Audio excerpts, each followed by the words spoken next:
Hello, ladies and gentlemen. We are doing another civilization overview, this time Mexico. I know you guys probably weren't expecting me to continue these since I have been playing Elden Ring a lot on the channel, and I will continue to play Elden Ring. For now, Age of Empires is kind of taking the back burner, especially in gameplay videos, just because I just love playing Elden Ring so much. But that doesn't mean I'm going to stop making these civilization overviews, and they are going to keep happening. So today we are covering Mexico.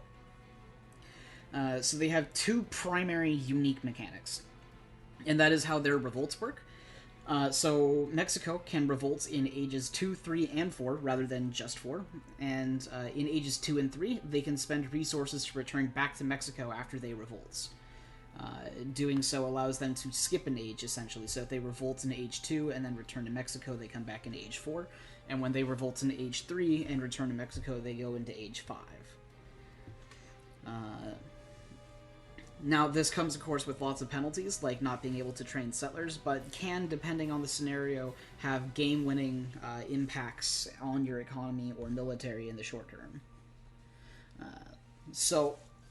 Well, with that out of the way, the next unique mechanic they have is the Haciendas. So the Haciendas are a plantation, a coin mine, and a gathering. The Haciendas are all at once a plantation, an estate. Sorry, they are a farm, an estate, a livestock pen, and an outpost all at once.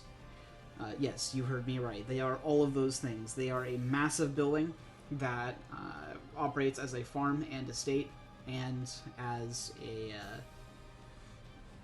they can also spawn settlers over time once they get to the third age, and they can also house settlers, so making your settlers essentially raid proof as long as they're in your base, and you have something to defend yourself with. And they also have plenty of upgrade cards allowing them to do things like attack enemy units as long as they have settlers garrisoned inside them, and so on and so forth, with all sorts of crazy amazing upgrades that the Haciendas have.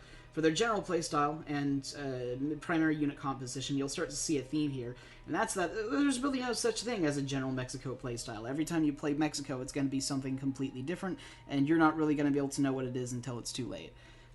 That is the playstyle of Mexico. What's a playstyle? I do everything.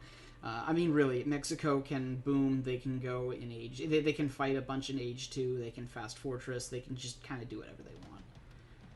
They can revolt fast, they can go to the third age and revolt, they can go Maya, they can literally just do whatever. For their federal for their age up system, they have federal states just like the United States.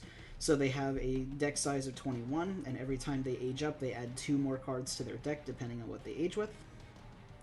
And then they have the general just like the United States, but then for absolutely no reason, they also have the Padre, who is an Explorer healer that is upgradable and can heal in AoE after you upgrade him and revive himself for free. It's a little silly.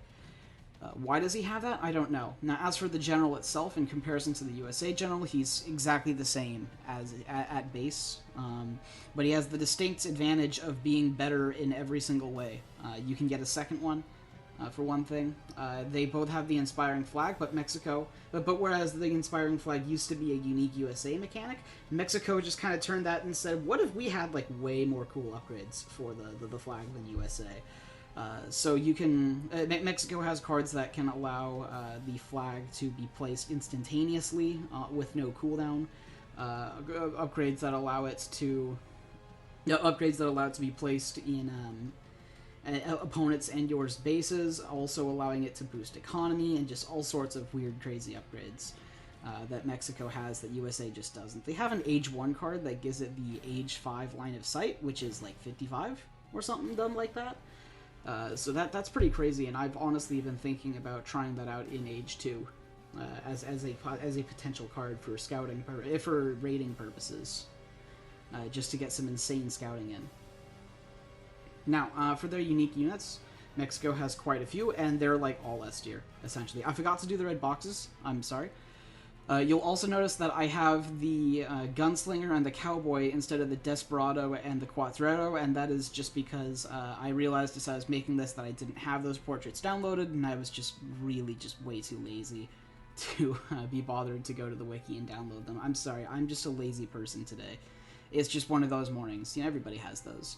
But for their unique units, we're going to start with the heavy cavalry. They have the Chinaco. Chinaco is an amazing heavy cavalry unit. It is like a lancer on crack, because whereas in that it is so it's like a Naginata rider on crack in that it's got a very decent hand attack and a large range on its hand attack, and it has multipliers against infantry.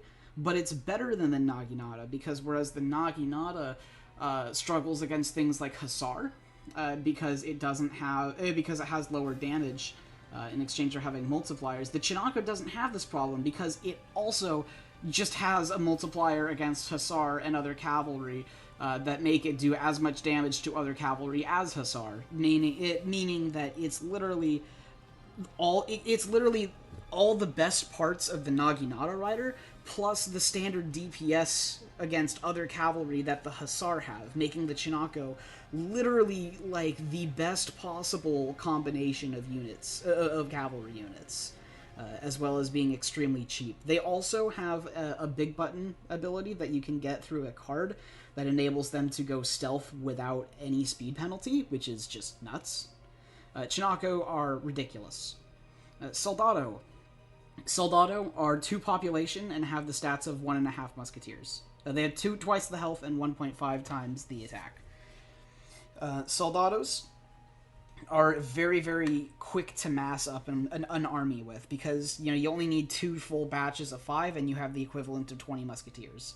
And it is 20 and not 15. Don't mistake that. Me and my buddies did do some testing. In even population battles, in other words, like 3 Soldado versus 6 Musketeer, 5 Soldado versus 10 Musketeer, the Musketeers will win out just barely.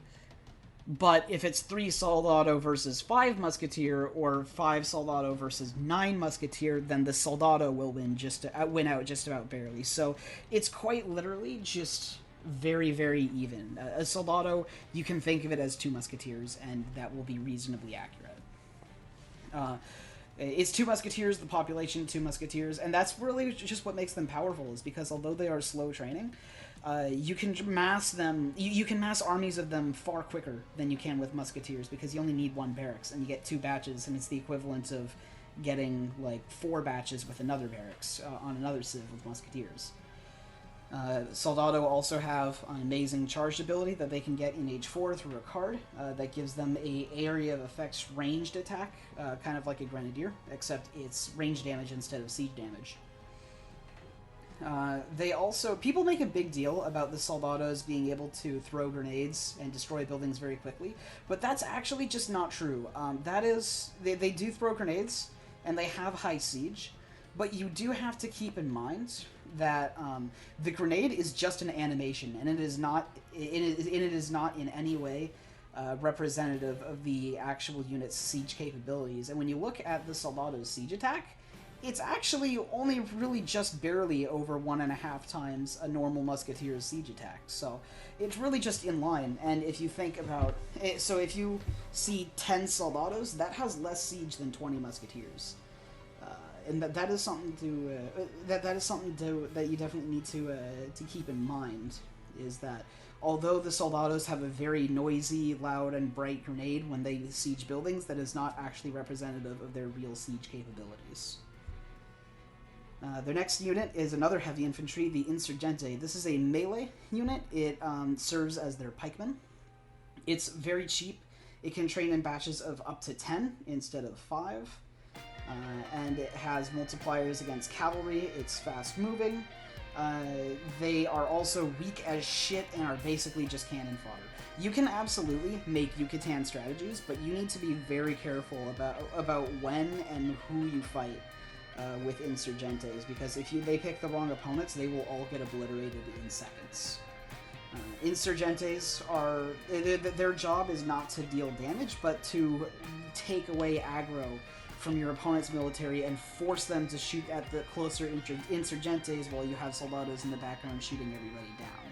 That's the goal of the Insurgente, and they do their job very, very well, and are, I think, well worth their food cost. And then last is the Saltador, which is like the best skirmisher in the game. It's got a very high base attack. It's available in the second age.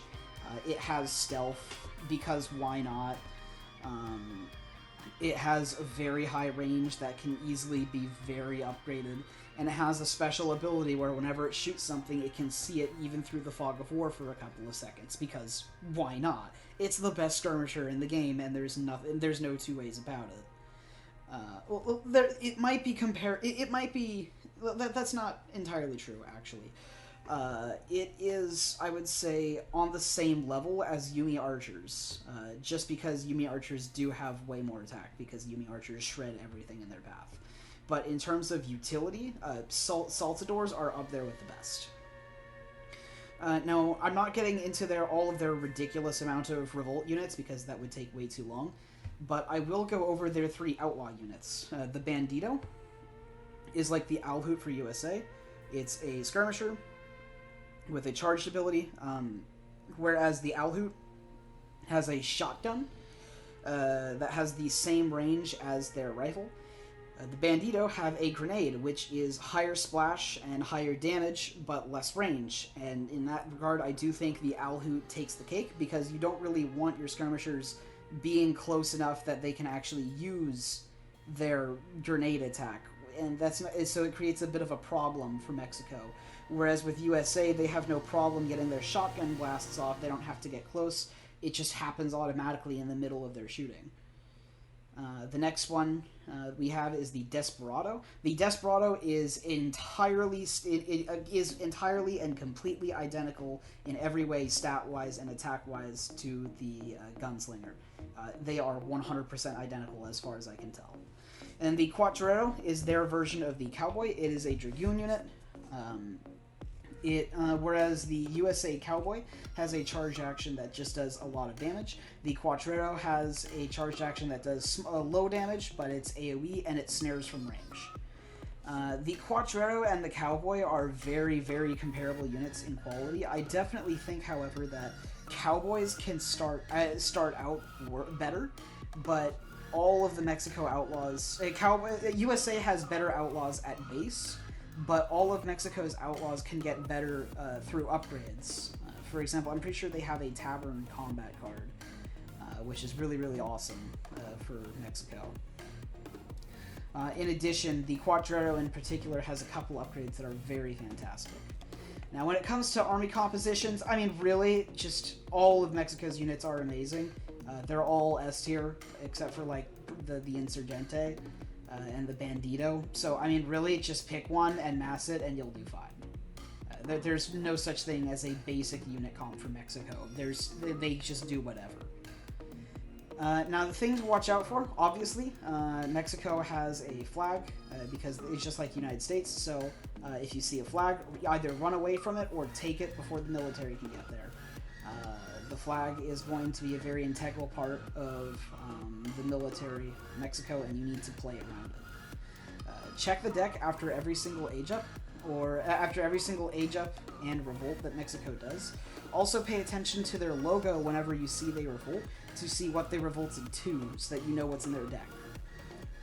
And the reason I say check after every age up is because if you check the Mexico player's deck after every single age up, you will be able to see what they aged up with every single time, without exception, and without them being able to do anything about it. It's not like a wood shipment where, you know, they age up and you're like, oh, I don't know if they aged up with wood or logistician, like, maybe because...